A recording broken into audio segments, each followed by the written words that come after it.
Everyone around you looks like they're fine. They're moving, they're busy, they're smiling in photos. But you've had this quiet feeling, maybe for years, that something underneath all of it isn't right. Not a crisis, not a breakdown, just a weight. A persistent, low-level heaviness that follows you from one achievement to the next. You get the thing you wanted, and the weight is still there. Buddhism calls this, very directly, the ocean of suffering.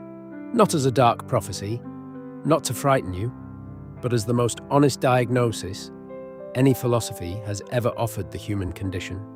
Today, I want to walk you through something remarkable. A 2,500-year-old map of exactly why we suffer. 5 specific causes, and more importantly, what the ancient teachers said you can actually do about each one. Here is something worth sitting with. A fish doesn't know it's in water. It has never known anything else. The water isn't uncomfortable. The water is just life.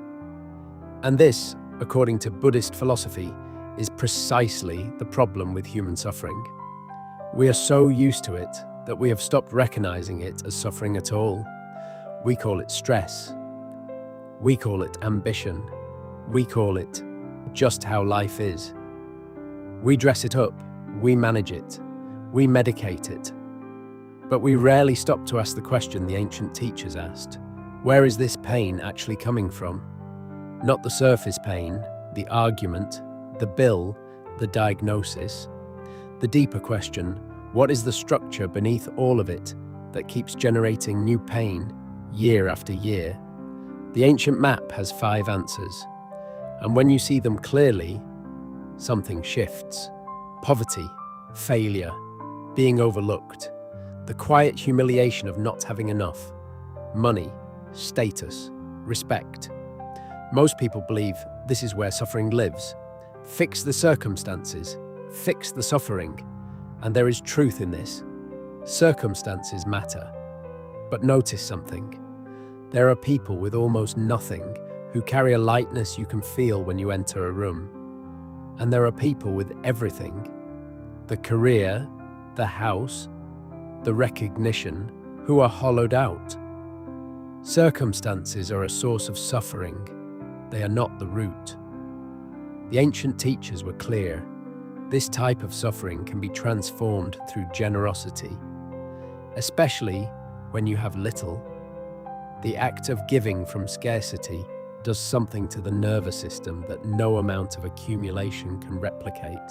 Your body is, and I say this with compassion, a machine that is slowly falling apart.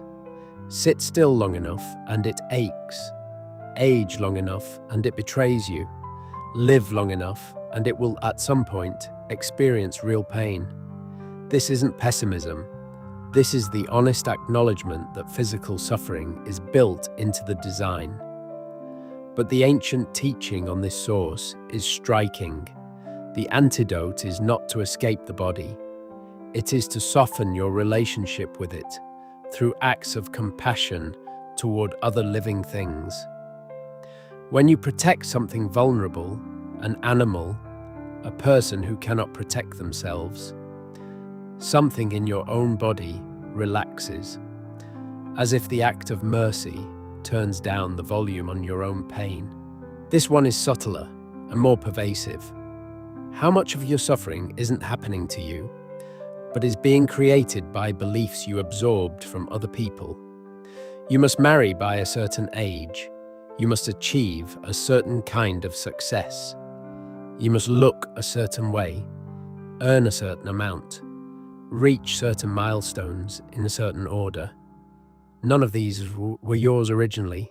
You inherited them from family, from culture, from comparison, and now they run quietly in the background, measuring your life against an invisible standard that you never consciously agreed to. The ancient teachers called this the suffering of constructed reality. The pain isn't coming from the world. It's coming from a lens you were handed and forgot you were wearing. The path through this one is the quiet, courageous work of examining which beliefs are actually yours and which ones are just old furniture someone else left in your house. Here is a test. Sit somewhere comfortable. Close your eyes. Do nothing for 5 minutes. How does that feel? For most people, unbearable. The mind immediately starts producing worry, plans, memories, judgments, to-do lists, regrets. It fills the silence like static, and this is happening all the time. Underneath every conversation, every task, every moment of apparent calm, the inner weather keeps churning.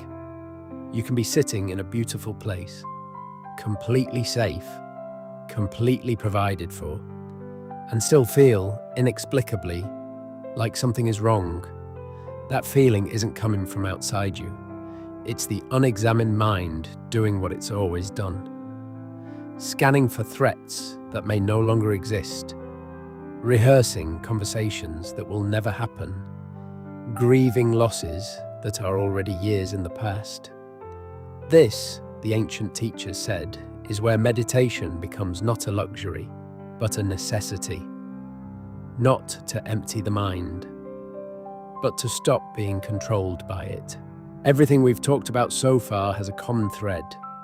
At the center of every form of suffering is a self that is trying to survive, a self that needs to be seen as successful, a self that is terrified of being ordinary, a self that works exhaustingly hard to maintain a story about who it is.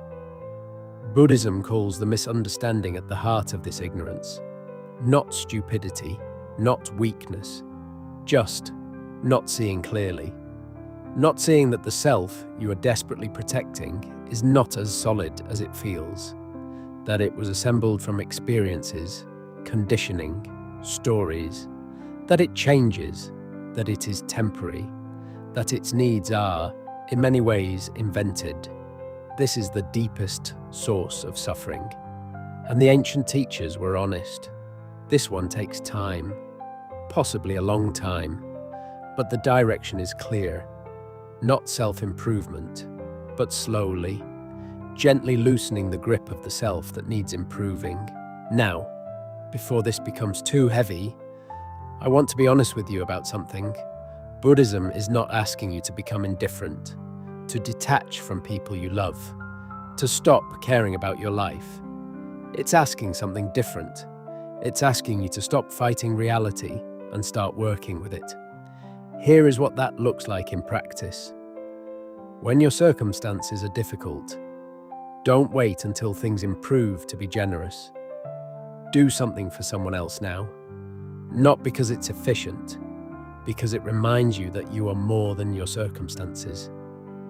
When your body hurts, notice how compassion for others creates a strange warmth that suffering alone cannot. When the stories start running, ask, whose belief is this, really? Not to throw everything out, just to see it clearly. When the mind won't quiet down, give it a practice, a breath, a word, a simple anchor, not to solve the problem, just to interrupt the automation. And when the deeper work calls, when you're ready to look honestly at the self that needs so much protecting, the ancient teachers have one consistent instruction. Be humble, not defeated, not self-loathing. Humble in the way that a great scientist is humble before a universe that is vastly larger than their understanding. Humble in the way that makes real learning possible. The Buddhist tradition is unusual in how honest it is about timelines. This is not a 6-week course. This is not a 30-day challenge. The ancient teachers spoke in terms of lifetimes, not to discourage, to relieve pressure. Because when you truly internalize that, this is a long journey, something releases. You stop needing to be enlightened by Tuesday. You start making peace with where you actually are, not where you think you should be. And in that acceptance, paradoxically, the peace you were looking for begins to appear. not as a destination, as a quality of attention you bring to this moment. This one, right now. The ancient teachers ended their teachings with a wish, not a command, a wish.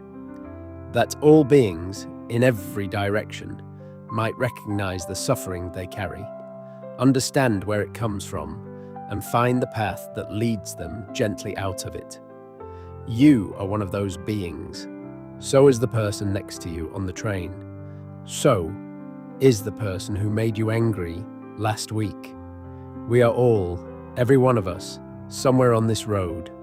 Take care of your mind, and I'll see you in the next one.